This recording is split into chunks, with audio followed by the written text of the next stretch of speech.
কোরআনের দাবি আদায়ের, কোরআনের বিরুদ্ধে যে অবমাননা, সেই অবমাননা চাঁপাইনবাবগঞ্জের জনগণ মেনে নেয়নি। সেই দিন তারা বিক্ষোভে ফেটে উঠেছিল। এই বিক্ষোভের উপরে সেই দিন গুলি চার্জ করা হয়েছিল ওয়াহিদুজ্জামান মোল্লার নির্দেশে।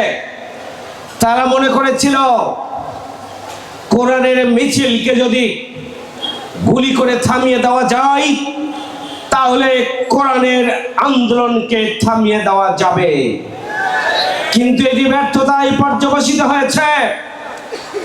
সেই দিনের মিছিল বিক্ষোভকে তারা থামিয়ে দেওয়ার জন্য রাষ্ট্রীয় শক্তি প্রয়োগ করেছিল, কিন্তু ছাত্র জনতার কোরআনের আন্দোলনকে তারা স্তব্ধ করতে পারেনি।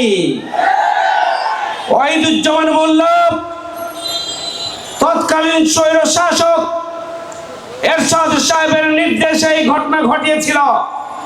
যেহেতু ভারতের সেবাদাস প্রেসিডেন্ট এরশাদ, স্বৈরাচার এরশাদ ভারতকে নাখোশ করতে চায় নাই। ভারত অখুশি হবে, ভারত বিক্ষুব্ধ হবে। সেই কারণেই জনতার উপরে গুলি চালানোর নির্দেশ দিয়েছে। কোরআনের অবমাননাকে তারা মনে নেয় নাই। সংগ্রামী ভাইয়ের আমার, কোরআনের সমাজে প্রতিষ্ঠিত হওয়া ছাড়া মানুষের অধিকার প্রতিষ্ঠিত হতে পারে না। আমরা বিগত 54 বছরে বাংলাদেশের রাজনীতিতে আমরা দেখে আসছি, বারবার সরকার পরিবর্তন হয়েছে, জনগণের ভাগ্যের পরিবর্তন হয়নি। সরকার পরিবর্তন হয়েছে, জনগণের অধিকার প্রতিষ্ঠিত হয়নি।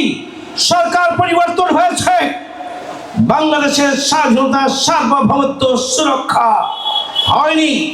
সরকার পরিবর্তন হয়েছে, জনগণের ভাগ্য বদলায়নি। সংগ্রামী ভাইয়ের আমার, আমরা এটা দৃঢ়ভাবে বিশ্বাস করি, কোরআনের সমাজে প্রতিষ্ঠিত হওয়া ছাড়া জনগণের ভাগ্য পরিবর্তন হবে না।